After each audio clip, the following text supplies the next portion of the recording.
Namaste, and welcome to our continuing series, Essays on the Gita, with our beloved Ranga.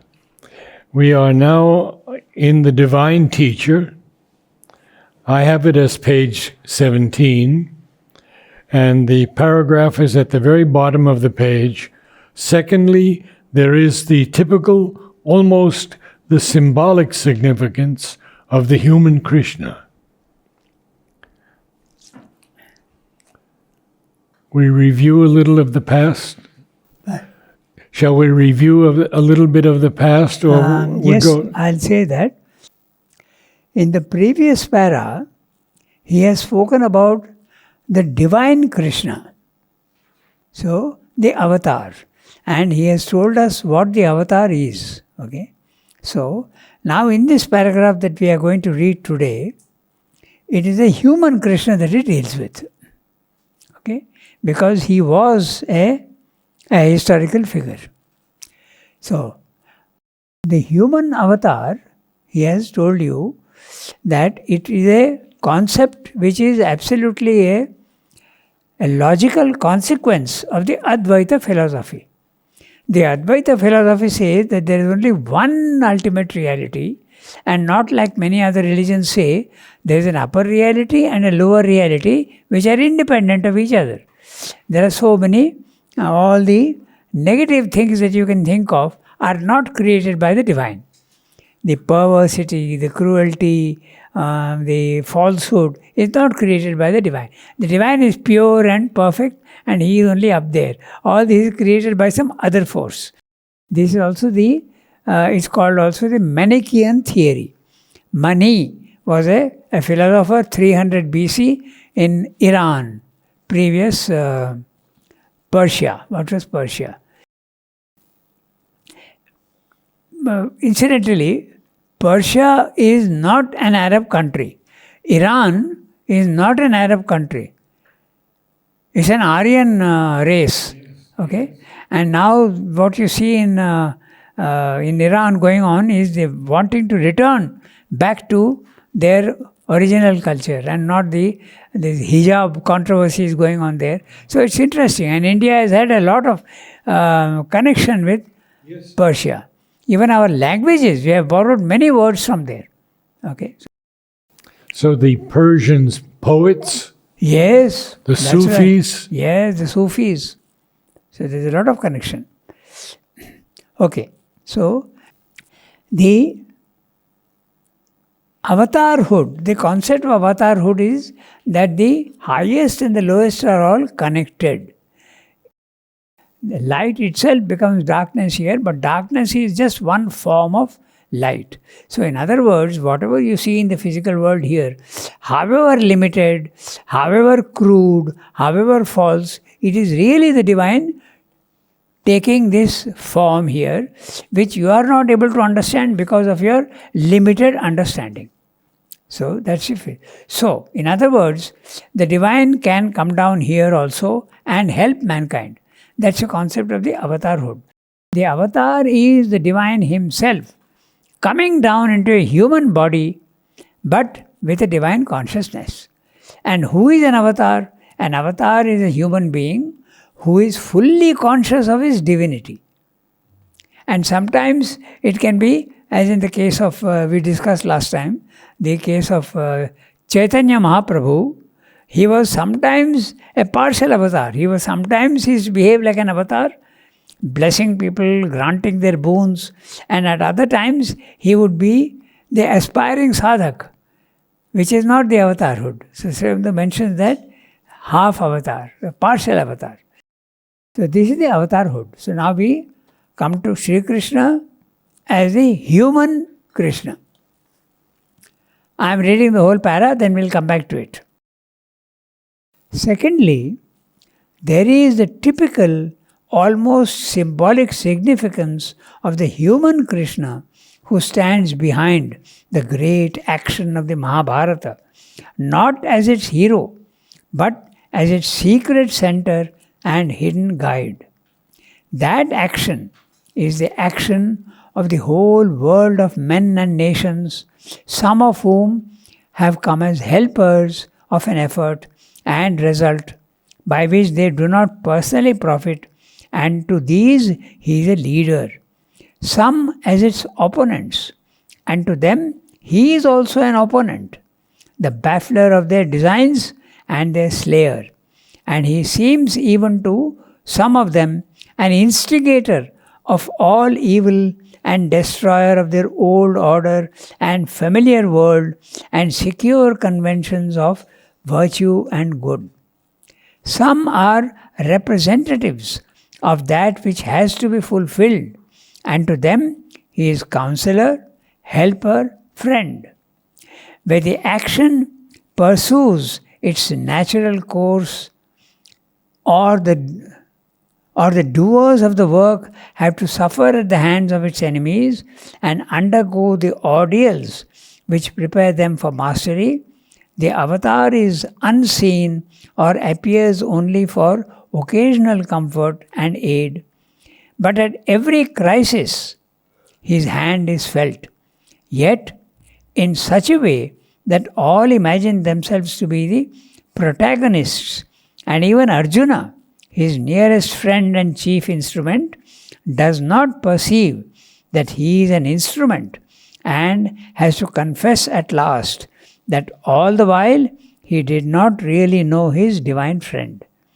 He has received counsel from his wisdom, help from his power, has loved and been loved, has even adored without understanding his divine nature. But he has been guided like all others through his own egoism, and the counsel, help and direction have been given in the language and received by the thoughts of the ignorance.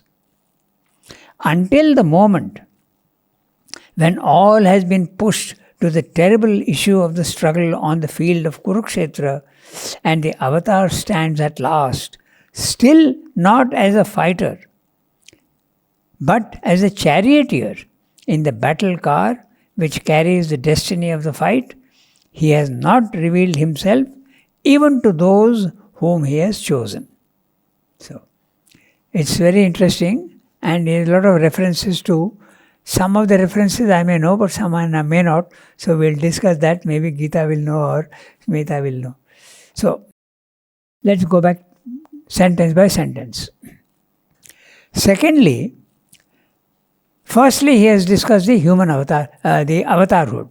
Now, there is the typical, almost the symbolic significance of the human Krishna who stands behind the great action of the Mahabharata, not as its hero, but as its secret center and hidden guide. Why is Srivda using the word almost? Because he was a historical figure as well. So naturally, a historical figure symbol, it need not be a symbol. It can be a reality. So the human Krishna, and he will explain the symbolism of what he is talking about later on. Okay, in another paragraph he will tell you. And in any case, we can discuss it briefly. The symbol is very clear. The chariot is the human body. Okay, and your individual soul is Arjuna. And the divine presence in you is Sri Krishna in the same chariot. So that's very obviously the symbol. I find there's a lot in this paragraph. Huh? There's a lot in this paragraph Oh, yes, to understand because it speaks very much to us. Yes, that's right. So, not as its hero. Note that, interestingly, Sri Krishna is not the hero of the Mahabharata. So, that action, okay, the great action of the Mahabharata, he is talking of that. That action is the action of a whole world of men and nations, some of whom have come as helpers of an effort and result by which they do not personally profit.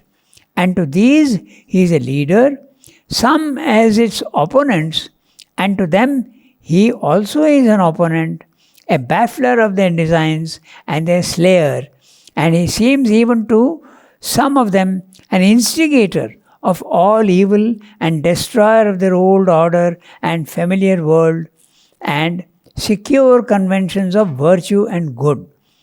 So, I'll finish the para and then we'll come back to it. The phrase, the sentence. And to them, some are representatives of that which has to be fulfilled. And to them, he is counselor, helper, friend. So, let's try and identify what he's saying here. Okay, so he's saying that Mahabharata, the action, is a world of men and nations. All that is going on in the physical world, the action that is going on, is symbolized by the battle between the Pandavas and the Kauravas.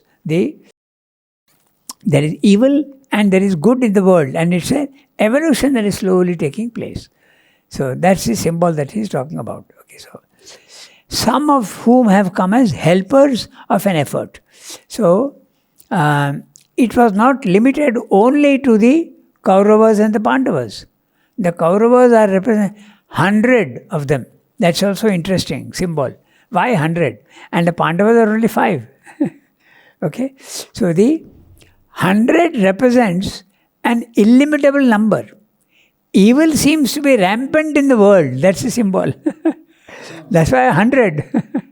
Okay, and the Pandavas are the divine elements, you can say, because they stand on the side of the truth. Only 5. And they represent that also is symbolic, because they represent the 5 different stations that the divine takes in his involution. Ether, air, fire, water, earth. So these are the 5 brothers who take these different classifications. Okay, so Interesting, they are represented in the passion flower. yeah. The 5 are in the center, and then the innumerable outside, All around. the hundreds Yeah, outside. all the flowers are symbolic. Yes. Very interesting. All the flowers. Psychological perfection. Yeah. There are 5 of them. Yes. And sometimes there are, the transformation flower has got 4, but one is split in half. Yes. Yes. That would be the representation of Purusha and Prakriti. Okay. Spirit and matter. They are one, yet slightly different. It's very interesting. So, some of whom have come as helpers. So, I will need your help, okay, to discuss this. Okay. So, who are the helpers who have come? I think what his meaning is that everybody connected with the Kauravas and the Pandavas came to help. Okay. The in-laws and the friends and from other nations, they all came to help in this war. Some of them were in-laws and some of them were friends. They all came to help. And they did not necessarily profit from it. The profit will go to the victor. Could they not be the gods who came to help? There is no mention of the gods here in the Mahabharata. They were all relatives and from different kingdoms. Okay. You must remember that India was, many small kingdoms were there. You know, at that time, even up to before independence also, we had 600 princely states. They were all unified into one single nation. Culturally, we have always been a nation. The culture has always been the same, every slight variations. But politically, there have always been these small differences. Okay, so who are the helpers? I think they are I forget the names now, but all those who came to help the Kauravas and some of them who came to help the Pandavas, okay? And they were not going to benefit either by defeat or by victory. They would not have benefited. Only the victor would have benefited. That's what he means. And an effort, and result of which they do not personally profit. And to these, he is a leader. Some as his opponents. The opponents are very clear. The Kauravas, Duryodhana and all his breed, okay, his brood rather. Okay, so, and it's very interesting. Take Karna. Karna is a brother of the Pandavas. And yet he fights on the side of the Kauravas. Because of he had promised something like that. Now that's a very interesting detail. In the physical world, virtue and sin are intimately connected with each other. So here is a brother of the Pandavas who is going and fighting on the other side. Okay, he is an extraordinarily interesting character. But that will be going away from our subject, so we won't go into that. So, some as his opponents, the Kauravas. And to them, he is also an opponent, the baffler of their designs and their slayer. So, we'll go to the baffler of the designs. I'll just mention one or two stories which are very particular in the... So, Gandhari is the mother, Dhritarashtra is the father, and Gandhari is the mother of the Kauravas. And she, because her husband is blind, that again is symbolic, okay? Ignorance is blind, it comes from blindness. So, he is the progenitor of the 100 Kauravas.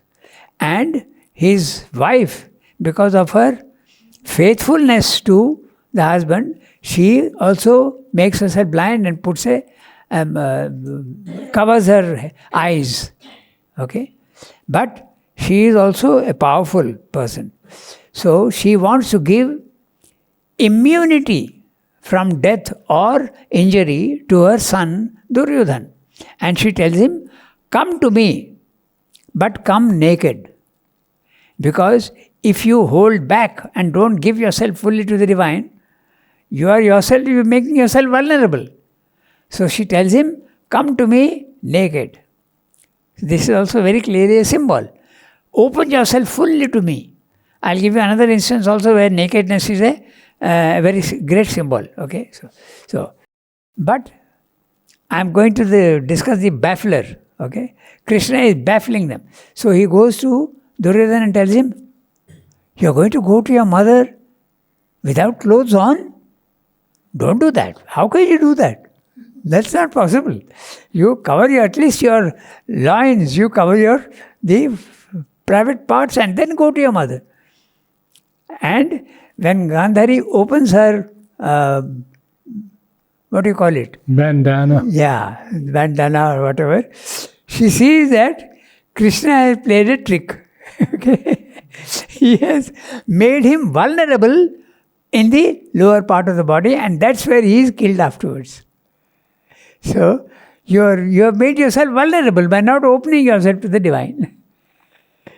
So, also the story of the coming naked to the divine is this, that your soul must not be covered by the clothes of body, life and mind. That's a symbol, very clearly. Okay, so don't cover yourself. Uncover yourself and come to me. In this context also there is a very interesting story of Sri Krishna, which is again greatly symbolic, which is not understood properly in the Indian context, but sometimes misinterpreted, because Sri Krishna is often seen as a character who is a little too playful with women. Okay, so he's but that's also a symbol. Okay, so he sees the gopis are bathing in the river and they have left their clothes on the bank and they are having a bath. So he steals all their clothes and goes and sits on a treetop. And when the gopis come out, they don't find their clothes. So this is the symbol. It is interpreted wrongly, but the real meaning is, come to the divine with your soul and not with your ignorance of your body, mind, life. It's so clear. And he could have sat on the ground, but he's sitting on the tree. That again is so symbolic. Rise in consciousness and come to me without your coverings of ignorance. That's a symbol. So, this nakedness is very clearly a symbol also. And so, Sri Krishna is the baffler. He completely fools Duryodhana and he becomes vulnerable in that area. So, when he has a fight with Bhim, he is killed there. And that also is an illegal act. Okay, you can't hit below the belt. But Sri Krishna tells him, hit him on the thigh there and injure him. Okay, So that is also there. We'll discuss that because there is virtue and sin also he has mentioned here. We'll discuss that. That's very interesting. So, as an opponent, a baffler of their designs and their slayer, and he seems even to some of them an instigator of all evil and destroyer of the old order and familiar world and secure conventions of virtue and good. Okay? So, secure conventions of virtue and good. So, this is the word convention. Your virtue and good are not absolute truths. They are relative truths.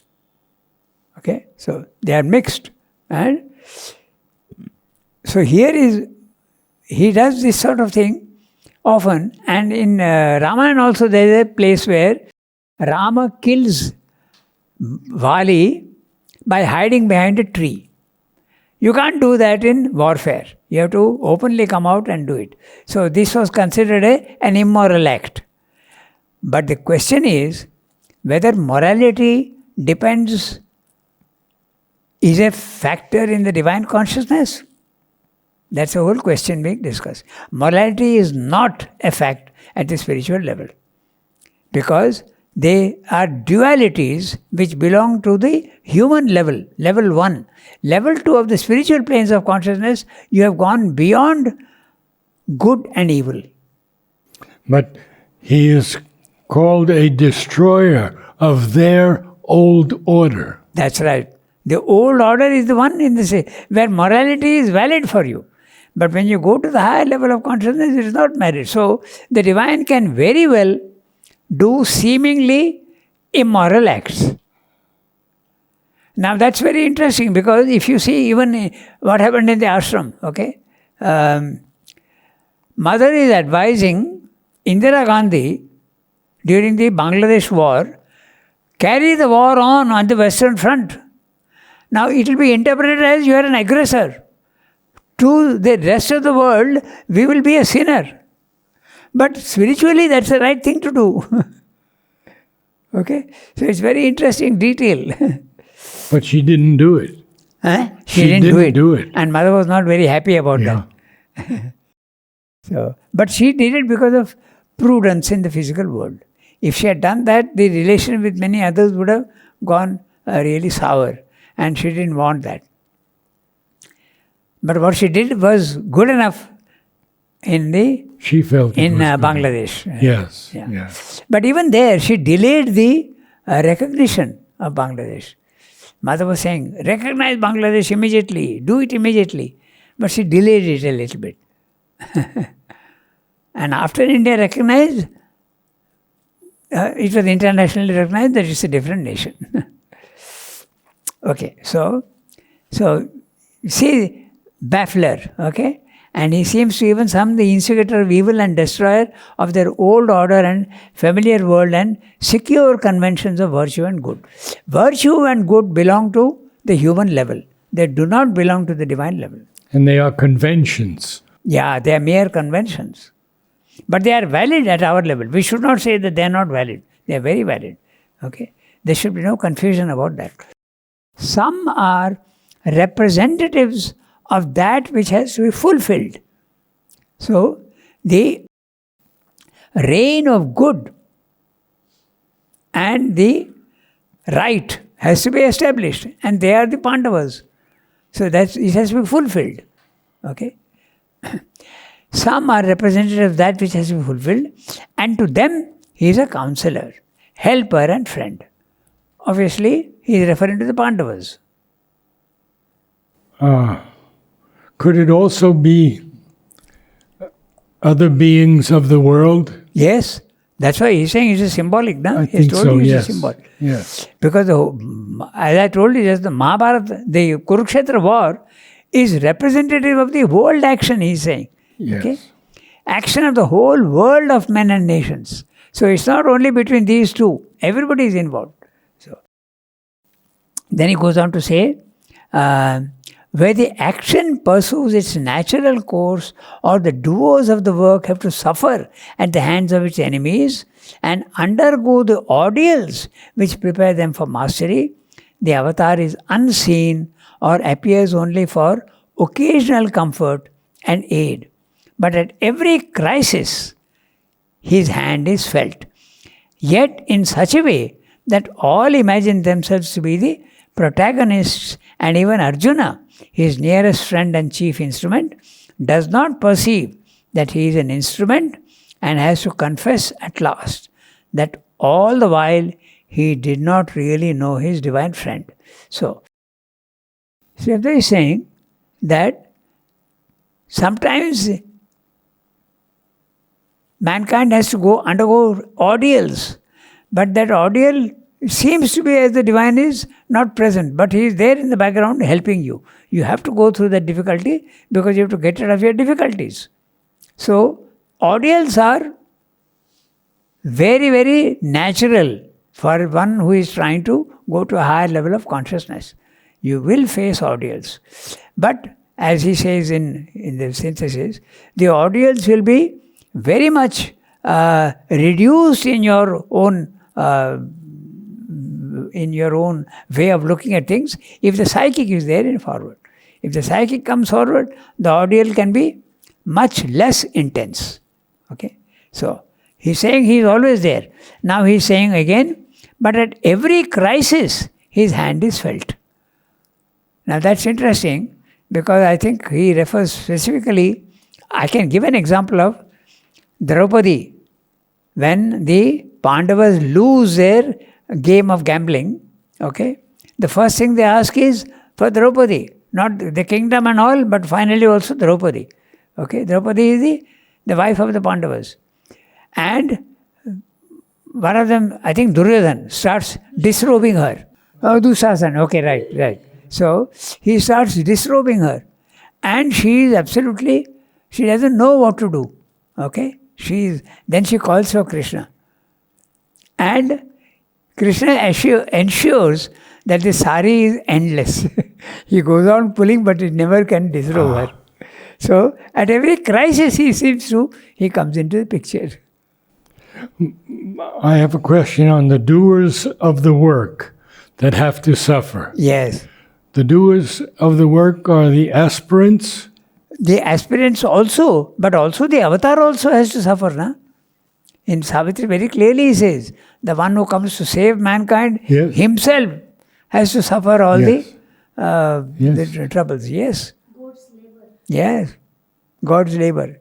So, everybody has to have ordeals. If you are sincere about your yoga, there will be problems and there will be, because you are full of defects, the defects have to be conquered. Yes. And when conquering any defect, it's always a painful process because you are attached to them. Yes. So, but at every crisis, his hand is felt. We can even think of the crisis, this sentence is very valid for even the Dunkirk. Na? When it was a real crisis in the Second World War. And Srivno's hand was, we know that his hand was there. But they don't know that the divine hand was there saving them. 300,000 Allied soldiers, all caught without any protection, nothing. They could have been wiped out, but they did not be. So the divine is always there at a crisis. There is another interest is also this crisis business, okay? Very interesting. When you really reach a very intense moment in your life, there can be an opening. Okay, so one was the Ramakrishna's own case. When he is not getting the vision of the Divine Mother, he says, if you don't show yourself to me, I will kill myself. And he takes the sword. So it's a crisis. What could be more of a crisis than that? Suddenly the Divine appears to him, the Divine Mother. So that's one case. And also in Vivekananda's life also, he is looking, his father was a very well-to-do man, but he was a very generous man and he gave away all his wealth. Okay, so they had great difficulty at one time. And he was looking for a job, but not finding any job anywhere. Vivekananda. And he utterly dejected, he sat down when he had an experience. So this experience always seems to come when there is a crisis. it can open up. In the synthesis of yoga also he says that the opening can come in many ways. It can come by a slow effort, or it can come at a crisis. When the intense call is there, there can be an opening. So that's why he's mentioning even the crisis here.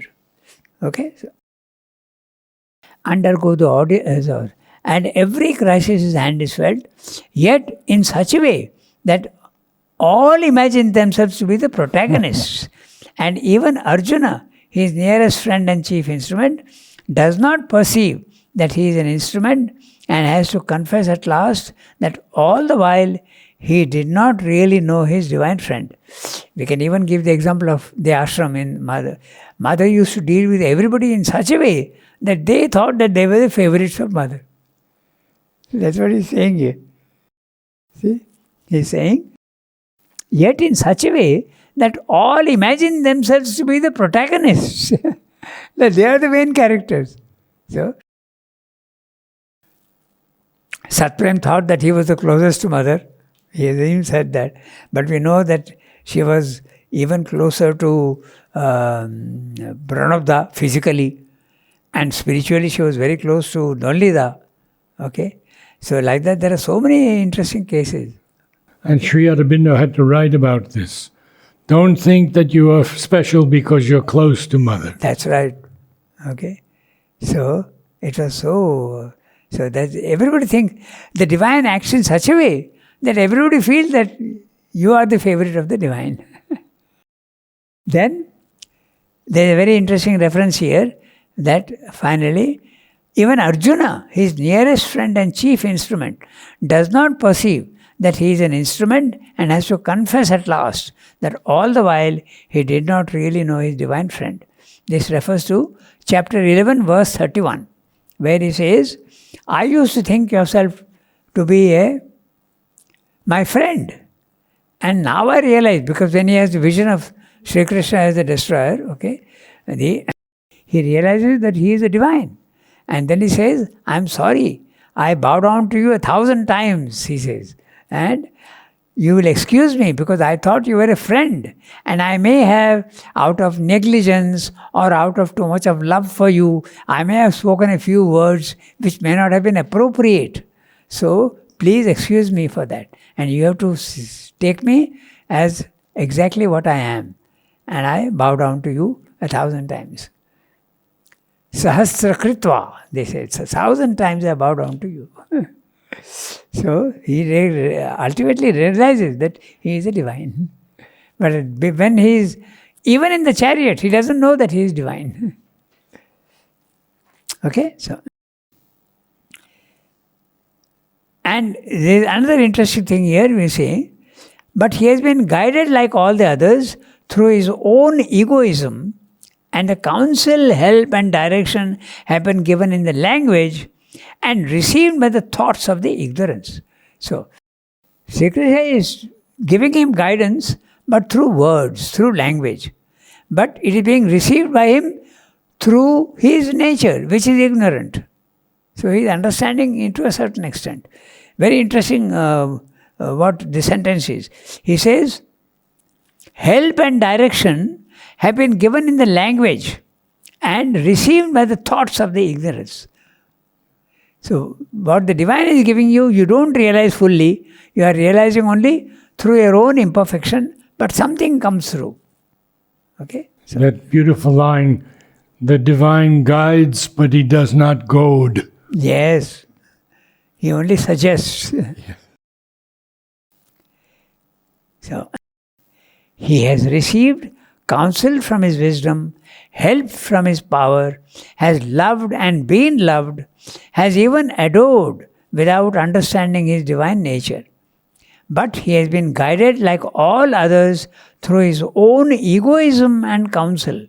Help and direction have been given in the language and received the thoughts of the ignorance. Until the moment when all has been pushed to the terrible issue of the struggle on the field of Kurukshetra, and the avatar stands at last, still not as a fighter, but as a charioteer in the battle car which carries the destiny of the fight, He has not revealed himself even to those whom he has chosen.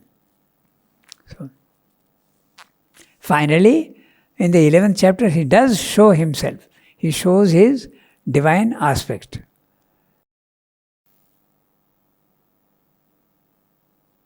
So, this is the human Krishna, as a friend and a helper and a counselor, but he is always divine, but nobody recognizes him.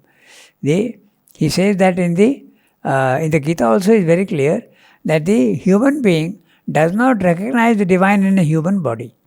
Doesn't recognize. Okay. As a child, Sri Krishna is playing and his mother, Yashoda, is seeing that he is eating mud.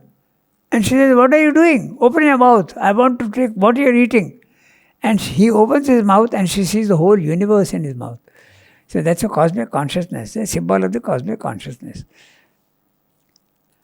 Save those sonnet, "I contain the whole universe in my being," he says. So that's exactly that. Thus, the figure of Krishna becomes, as it were, the symbol of the divine dealings with humanity. Through our egoism and ignorance, we are moved, thinking that we are the doers of the work, wanting of ourselves as the real causes of the result, and that which moves us we see only occasionally as some vague or even some human and earthly fountain of knowledge, aspiration, force, some principle or light or power which we acknowledge and adore without knowing what it is until the occasion arises that forces us to stand arrested before the veil. And the action in which this divine figure moves is the whole wide action of man in life, not merely the inner life, but all this obscure course of the world which we can judge only by the twilight of the human reason as it opens up dimly before our uncertain advance the little span in front. This is the distinguishing feature of the Gita, that it is the culmination of such an action which gives rise to its teachings and assigns that prominence and bold relief to the gospel of works which it enunciates with an emphasis and force we do not find in other Indian scriptures. Not only in the Gita, but in other passages of the Mahabharata, we meet with Krishna declaring emphatically the necessity of action.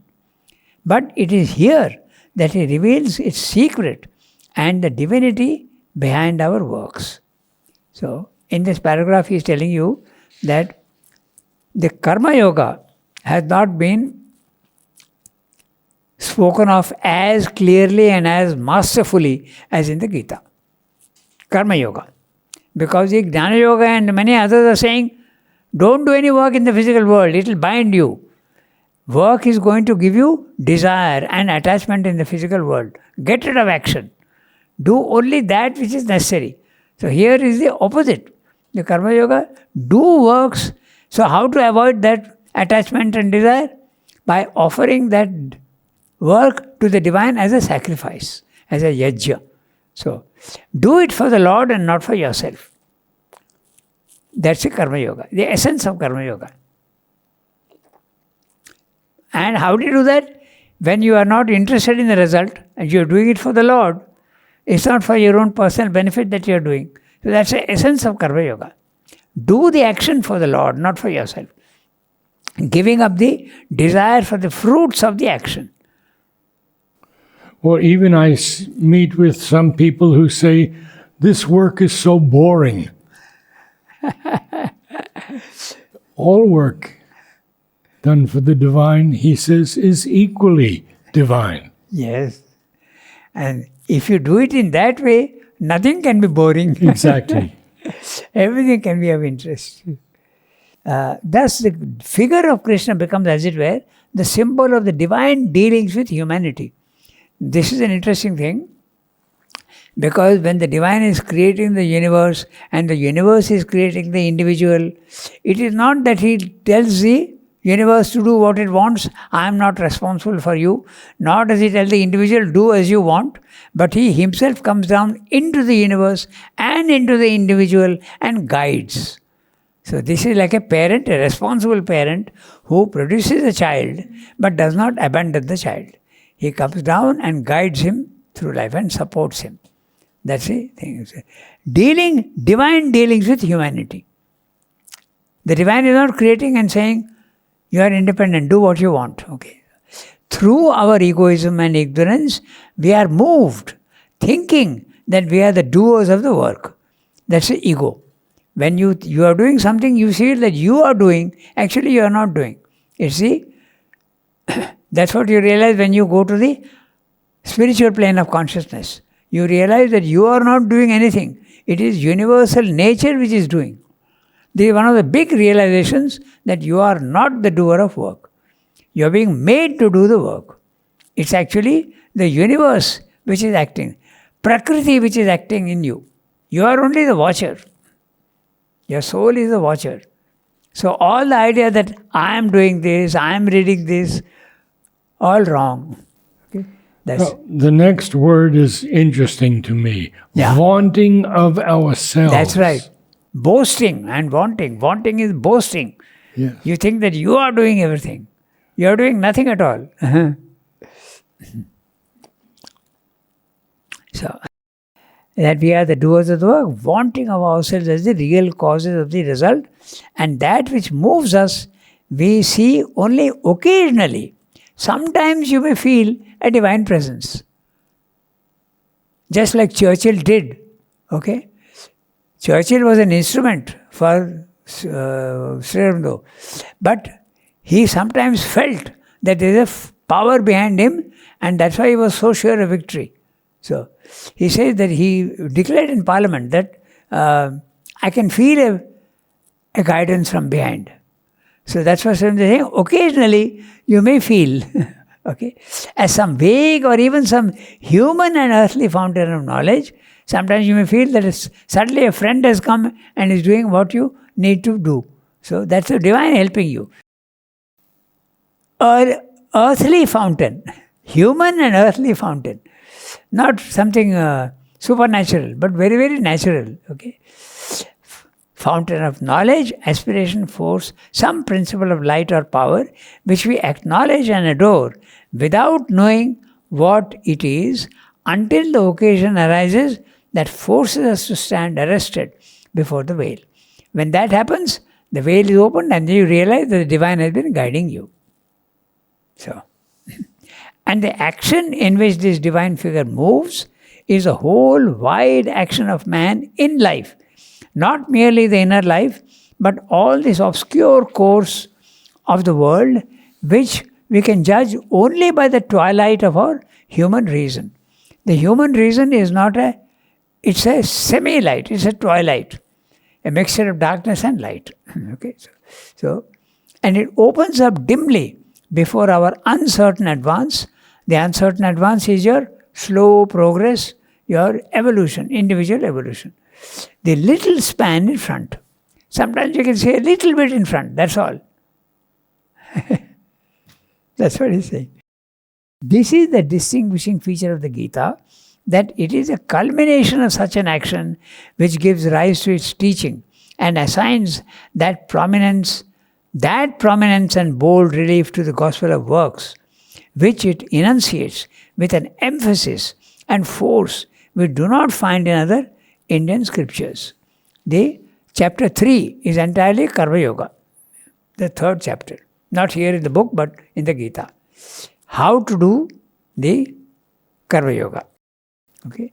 And Sri Aurobindo says it's a masterly exposition. Nobody else has been able to give such a clear idea. Not only in the Gita, but in other passages of the Mahabharata, we meet with Krishna declaring emphatically the necessity of action. You can go through the divine, you can go to the divine through action. No need to give up action. But it is here that he reveals his secret and the divinity behind our works. The Isha Upanishad also says that works do not bind a man. Na karma lipyate nare. See, that's the shortest Upanishad which Ramdas has given a whole volume of commentary on the Isha Upanishad because it agrees so much with his own philosophy. Okay, so the general idea in mankind is if you engage yourself in works in the physical world, it's going to give you attachment, it's going to give you desire. So avoid that. Don't do any work. But that's not what it is. He says, no. If you're done in the right way, action does not bind a man.